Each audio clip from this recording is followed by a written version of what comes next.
Hi lovelies, welcome back to my channel. Merry Christmas to you all my amazing fans. Yes, we are still in the spirit of Christmas. So on today's menu we'll be making this perfect tomato stew, so stick around, let's get started. So I've got in here some chicken thighs and chicken drumsticks. I have my red sliced onions, fresh rosemary.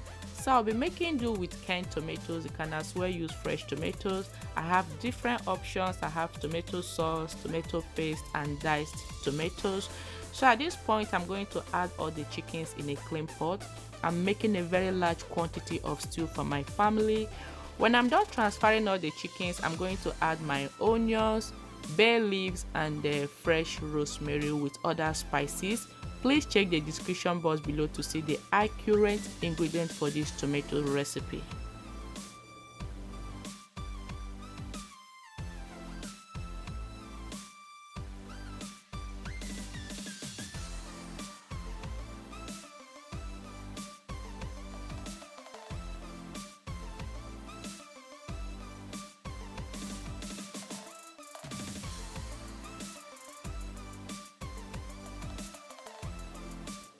When I'm done adding all the ingredients, I'm going to stir it, and at this point I'm not going to add water. I'm using hard chicken. Hard chicken tastes more better, more flavorful in your tomato stew. But if you don't have hard chicken, you can as well use the soft chicken. So when I'm done stirring it, I'm going to cover it and allow to simmer on a very low heat, just to allow the chicken to release its natural juice.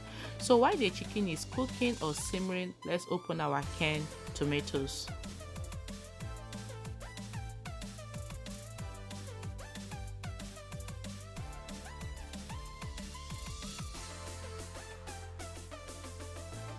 So at this point the chicken has been cooking, so I'm going to take out the lid, give it a nice stir.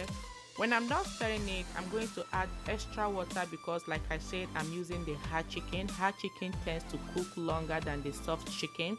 So when I'm done adding the water, I'm going to cover it and allow to continue cooking.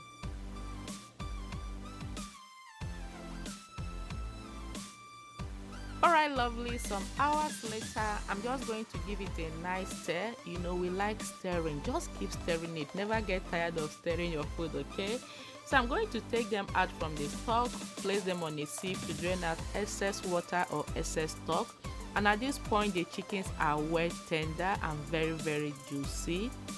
So when I'm done taking out the chickens out from the stock, I'm going to add enough oil inside my clean pot. I'm using extra virgin olive oil. You can as well use any vegetable or any cooking oil of your choice, but please let it not be palm oil unless you are making local stew. So at this point the oil is well heated. I'm going to start by frying the chickens. You can also bake or grill yours, but I decided to use the frying method.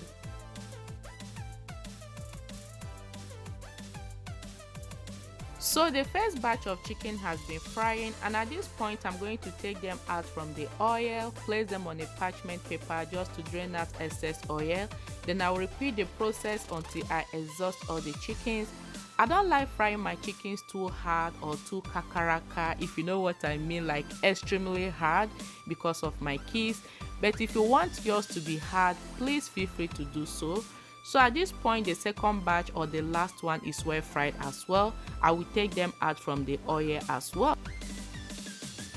So when I'm done taking out the chickens, over here I'm just trying to take out or pick out some particles of the chickens lying inside the oil. You can also sieve it if that is what you want, but I don't want to go through that process because the chicken particles or pieces were not much.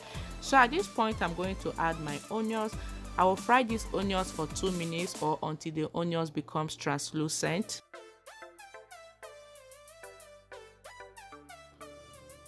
The onions has been frying for 2 minutes now, and at this point I'm going to introduce in my bay leaves and the fresh rosemary. I'm going to fry this for 40 seconds just to allow the fresh rosemary to infuse more flavor inside the oil. And at this point I'm going to start by adding the tomato paste. So when I'm done adding the tomato paste, I'm going to stir and fry for 5 minutes or thereabout, or until the oil turns darker. And at this point you need to be stirring it often and on just to avoid getting burnt. Remember, we are making authentic Nigerian stew, not authentic smoky Nigerian stew. When your stew get burnt, it will interfere with the taste of your stew when you are done making it, and sometimes all the ingredients you use will vanish from the stew, so remember to keep stirring often and on.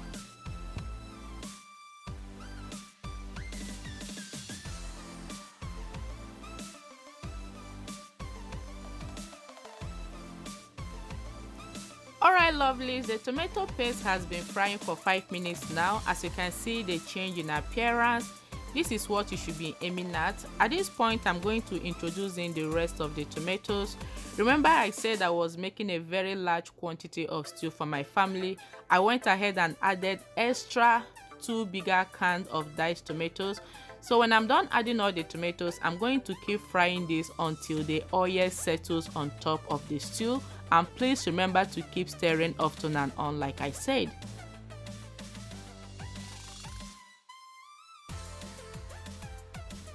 I know I'm going to get comments like, "Madam, that oil is too much for your tomato stew," but don't worry, I got your back. I am not a fan of oily food if you have been following my channel for a while.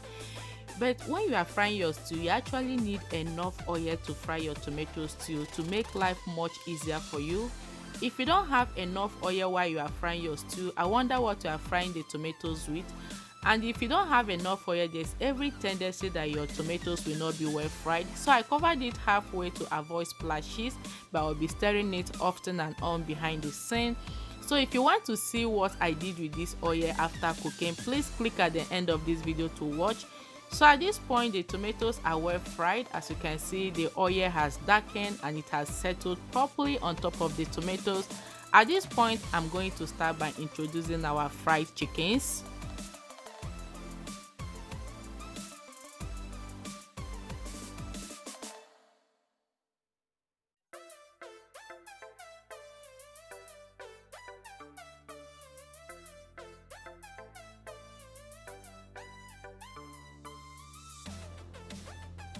So when I'm done adding the chicken, at this point I'm going to add the chicken stock. You can add the stock according to the texture or consistency of stew you are aiming at. I'm going to test for seasoning, which when I did, I needed to add some. I went ahead and added extra cubes and salt. I will give it a good stir, then I will cover and allow to simmer on a medium heat.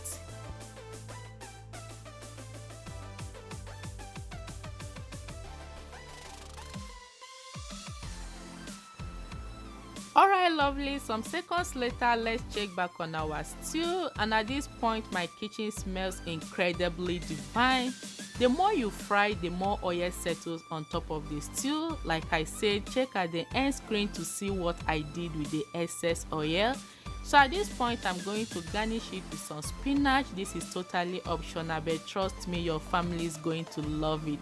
So I'm going to ask, who is boiling the white rice? Is the white rice ready? Because at this point our authentic Nigerian stew is as good as ready.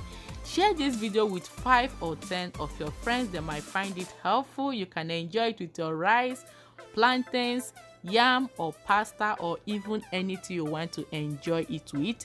Thank you so much for sticking to the end of this video. I will catch you all on my next video, and I want to say Merry Christmas to you all once again. Bye lovely.